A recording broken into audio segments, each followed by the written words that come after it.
दोस्तों, मेरा नाम यशवी है और मैं महाराष्ट्र की रहने वाली हूँ। ये मेरे साथ घटित सच्ची घटना है जब मैं 10वीं कक्षा में पढ़ती थी। हमारे स्कूल से हम पिकनिक जाने वाले थे देहरादून। उस दिन हम सुबह 7 बजे स्कूल में गए। उस ट्रिप के लिए हमारे स्कूल ने बहुत सारी गाड़ियों का आयोजन किया था। हमारी गाड़ी सबसे अंत में खड़ी थी।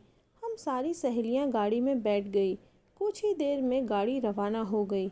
हम सारी सहेलियां रास्ते में गुनगुनाते हंसते खेलते जा रहे थे। हमको रास्ते में घने जंगल से गुजरना पड़ा। उस रास्ते पर दूर दूर तक कोई इंसान का नामो निशान नहीं था। उस रास्ते से गुजरते वक्त मुझे अजीब सी घुटन महसूस होने लगी। हमारी गाड़ी उस रास्ते से गुजरते वक्त जंगल में अचानक पंचर हो गई। हमारी गाड़ी को वहीं रोकना पड़ा। हमारी मैडम ने हमें गाड़ी से नीचे उतरने को कहा। हम सारी सहेलियां गाड़ी से नीचे उतर गई।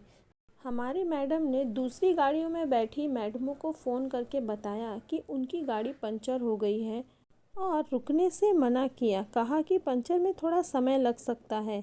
नीचे उतरने के बाद ड्राइवर ने हमें बताया कि यहाँ से 200 मीटर की दूरी पर एक छोटा सा ढाबा है। आप सभी लोग वहाँ जाकर चाय नाश्ता कर लीजिए। मैं गाड़ी का टायर बदल कर आता हूँ।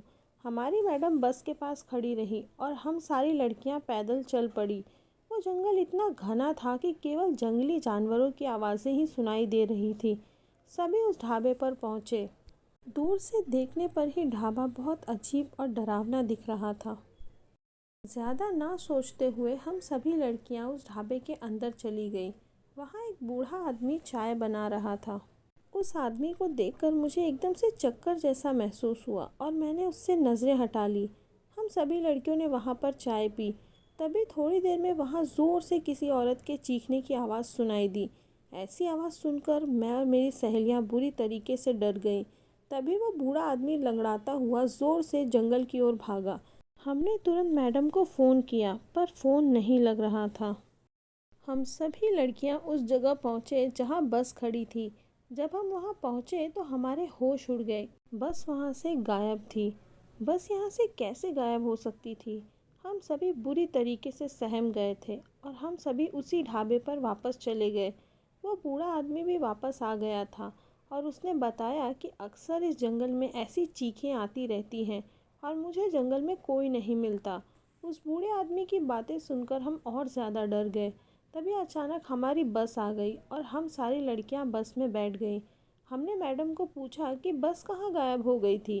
तो मैडम ने कहा कि टायर तो बदल दिया था लेकिन डीजल भरवाने के लिए पीछे पेट्रोल पंप पर चले गए थे। ये सुनकर हमारी जान में जान आई। मेरी सारी सहेलियां उस बूढ़े आदमी को बाय कर रही थी।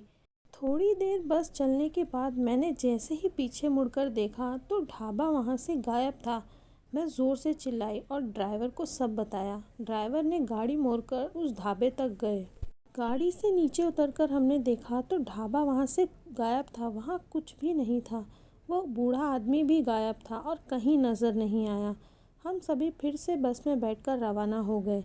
मैं गाड़ी में पीछे की तरफ ही देख रही थी और मुझे उस ढाबे के पास एक पेड़ के पत्तों से लहराती सफ़ेद आकृति दिखाई दे रही थी। तभी ड्राइवर ने बताया कि इस जंगल में हमेशा कुछ अजीब घटनाएं होती रहती हैं जिसकी असलियत आज तक कोई नहीं जान पाया। हम सुरक्षित देहरादून पहुंच गए।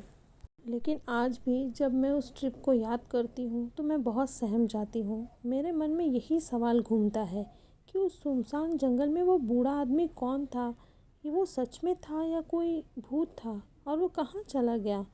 ये सारे सवालों के जवाब मैं कभी ढूंढ ही नहीं पाई या शायद मैंने जानने की कोशिश ही नहीं की क्योंकि हम जिंदा बच गए थे। मुझे इसी बात की खुशी थी। तो दोस्तों, ये कहानी यहाँ ख़त्म होती है। मैं उम्मीद करती हूँ ये कहानी आपको अच्छी लगी होगी। इसी तरह और भी कहानी सुनने के लिए चैनल को लाइक करें, शेयर करें और सब्सक्राइब करें। धन्यवाद।